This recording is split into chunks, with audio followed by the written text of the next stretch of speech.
ഭർതൃപീഡനത്തെ തുടർന്ന് മലപ്പുറത്ത് നവവധു ഷഹാന മുംതാസ് ജീവനൊടുക്കിയ സംഭവത്തിൽ കൂടുതൽ വിവരങ്ങൾ പുറത്ത്.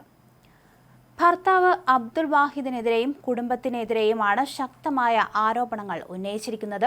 കല്യാണം കഴിഞ്ഞ് 20 ദിവസം കഴിഞ്ഞ് വിദേശത്ത് പോയതിനു ശേഷമാണ് കുട്ടിയുടെ നിറം പ്രശ്നമാണെന്ന് പറഞ്ഞ് ഭർത്താവ് അബ്ദുൾ വാഹിദ് വിളിച്ചതെന്ന് ഷഹാന മുംതാസിന്റെ ബന്ധു പറഞ്ഞു. അതേസമയം 20 ദിവസമല്ലേ കൂടെ താമസിച്ചുള്ളൂ, എന്തിനാണ് ഇതിൽ തന്നെ പിടിച്ചു തൂങ്ങുന്നതെന്നും വേറെ ഭർത്താവിനെ കിട്ടില്ലേ പെൺകുട്ടിയുടെ മുന്നിൽ വച്ച് ഭർത്തൃമാതാവ് ചോദിച്ചിരുന്നു. മകനെ തിരുത്തേണ്ട ഉമ്മയാണ് ഇത് ചോദിച്ചത്. കുറേ ദിവസം വിളിക്കാതിരിക്കുന്നത് പെൺകുട്ടിക്ക് മാനസിക സംഘർഷമുണ്ടാക്കിയെന്ന് ബന്ധു പറഞ്ഞിരുന്നു. ഒന്ന് തന്നെ വിളിക്കൂ എന്ന് ചോദിച്ച് ഒരു 150 തവണയെങ്കിലും മെസ്സേജ് അയച്ചത് ഷഹാന കാണിച്ചു തന്നിരുന്നുവെന്ന് ബന്ധു പറയുന്നു. വിവാഹബന്ധം വേർപെടുത്താൻ ഭർത്താവ് നിർബന്ധിച്ചതിലെ മനോവിഷമത്തിലാണ് ആത്മഹത്യയെന്ന് വീട്ടുകാരും പറഞ്ഞു.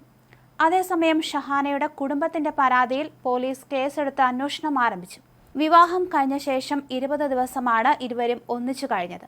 ശേഷം ഭർത്താവ് ഗൾഫിൽ തിരിച്ചുപോയി. അവിടെ പോയ ശേഷം നിരന്തരം പെൺകുട്ടിയെ ഫോണിൽ വിളിച്ച് വിവാഹമോചനം ആവശ്യപ്പെട്ടിരുന്നു. ബിരുദ വിദ്യാർത്ഥിനിയാണ് ഷഹാന. നിറത്തിന്റെ പേരിൽ ഭർത്താവ് നിരന്തരം മാനസികമായി ഉപദ്രവിച്ചുവെന്നാണ് ആരോപണം. നിറം കുറവാണെന്ന് പറഞ്ഞ് ഷഹാനയെ ഭർത്താവ് കുറ്റപ്പെടുത്തിയിരുന്നതായി കുടുംബം പറയുന്നു. നിറത്തിന്റെ പേരിൽ വിവാഹബന്ധം വേർപെടുത്താൻ നിർബന്ധിച്ചുവെന്നും പറയുന്നു. യുവതിക്ക് ഇംഗ്ലീഷ് സംസാരിക്കാൻ അറിയില്ലെന്നും പറഞ്ഞു. ഇതൊക്കെയായിരുന്നു അവഹേളനത്തിന് കാരണമായി മാറിയത്. 2024 മെയ് 27-നായിരുന്നു ഇവരുടെ വിവാഹം കഴിഞ്ഞത്.